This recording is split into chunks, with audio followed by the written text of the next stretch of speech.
Good afternoon. Welcome to GrainTV. My name is Cody Bills. This is Logan Burgess. Today is Thursday the 12th, and we had the USDA WSDA report come out today, and it drove the markets pretty crazy here. Corn trading down 6 1/4 cents. Beans for November trading up 37 3/4. Wheat in Chicago up 5 cents, and Kansas City wheat trading up 7 cents. Logan, you know, there were some surprises in this report. What surprised you the most? You know, I think when people are looking at the numbers today from the USDA, the first thing that's really going to stick out was the yield number from corn. Let's take a look here at this table breaking down production for both 2013-14 corn and soybeans. As you can see here, we had harvested acreage for corn unchanged. Average yield, though, as I said, was the big story. The trade coming into this report was looking for the USDA to actually lower yield by about a bushel per acre. We actually saw the yield raised about a bushel per acre. That carried into production and obviously got corn started out in the red here today. You know, one thing that is interesting when you look at the price action for corn is the fact that it started trading lower very sharply, down about 16 cents after that report. But we were able to find some traction. We were able to actually finish, trading not trading higher on the day, but we were trending higher from the lows. What was able to give us that traction for corn? Do you think it'll last? You know, it really seemed like the traction that we found today was from soybeans, and I guess to answer your question, is it going to last? I'd be a little bit more nervous about this corn market than soybeans, but we'll get to that in a minute. Just if we look at the action that really drove soybeans higher today, in terms of production, take a look here. The trade really did a good job nailing down what the USDA was going to come out with. These numbers here, you can see average yield was lowered a bit here. That carried into production, but really the trade was expecting these revisions.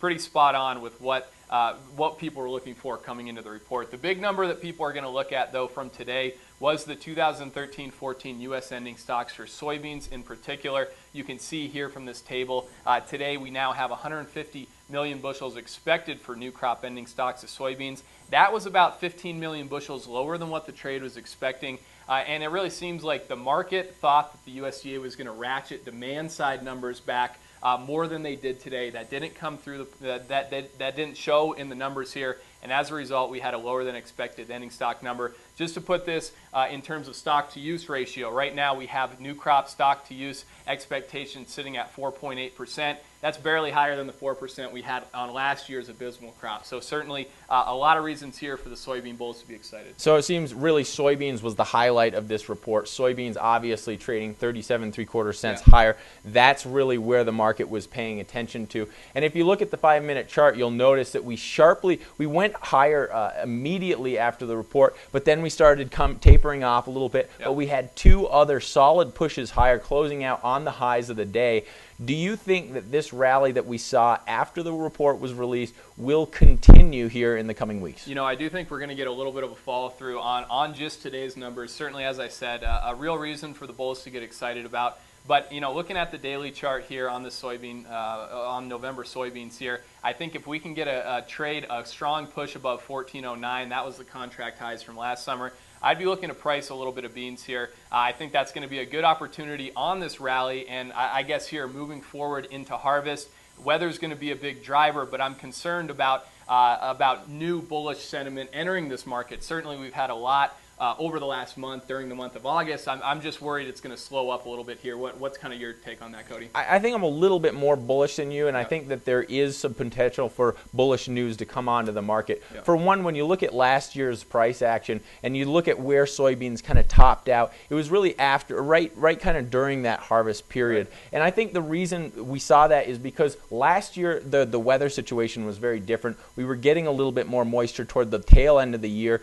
and that actually we saw the crop improving going into harvest. This year's very different. The crop is deteriorating going into harvest. I think that leaves the door open for the USDA to potentially make revisions in next WSDA report. I think that could continue to fuel some bullish sentiment going into the next month. One other thing too that we've talked about, but you know, a lot of this, the warmer weather, people have started kind of shelving the idea that there could be frost freeze threats. I think that is a little bit foolish to do. I think the growing degree days that we've seen this year are still lacking. I think the fact that we got into the fields late, we got the crop planted late, it's been a cold growing season, a lot of this crop is still well behind, and I think it leaves it very susceptible to even an average freeze date. And I think that that could be another wild card that continues to move this soybean market higher. The bottom line here for me is I still think that soybeans, especially this bullish move that we've seen in the last month, I think it still has more upside. I'm a little bit more bullish than you, I think,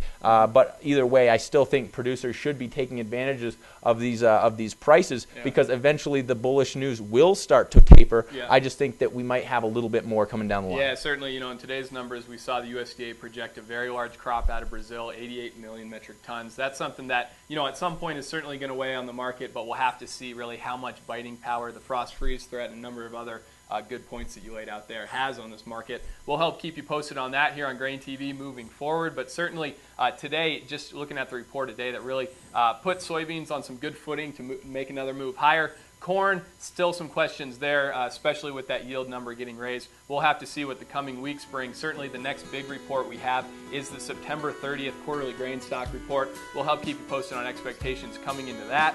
Thanks a lot for joining us here, though, on GrainTV for a report day. We'll see you tomorrow.